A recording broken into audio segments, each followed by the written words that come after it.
Hello everyone, Steve Grostefan here. In this video I'm going to show you how to solve this exercise. We're asked to find the limit as x goes to -1 of f of x minus h of x using the graphs of f and h above.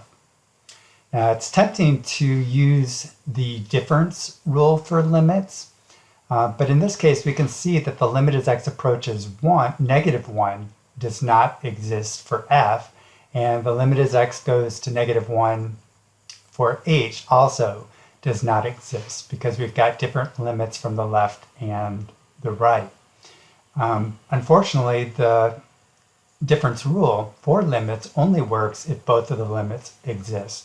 So what do? Well, what we're going to do is we're going to investigate the limit from the left and the limit from the right.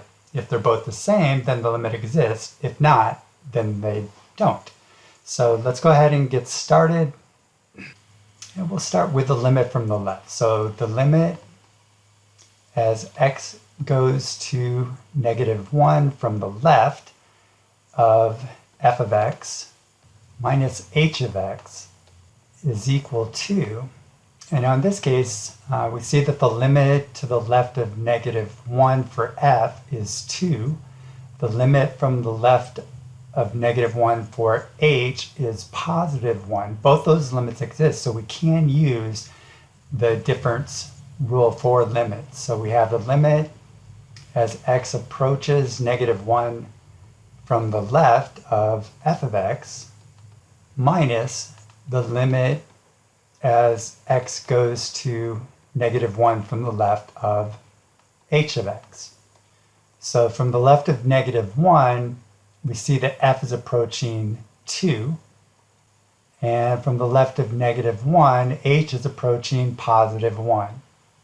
And 2 minus 1 is equal to 1. So the left-hand limit is 1. Now let's check the right-hand limit.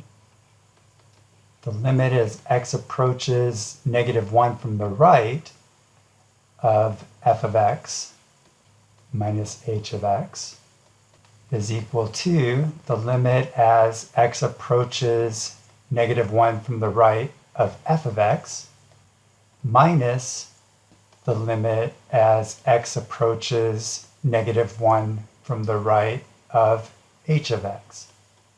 So we look at the graph of f and we see that the f function is approaching 1. And when we look at the h function, we see that the y values are approaching 0 from the right of -1. So we have 1 minus 0, that's equal to 1. So the left-hand limit and the right-hand limit are both equal to 1.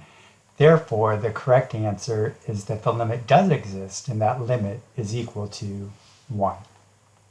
I hope that helps to clear things up.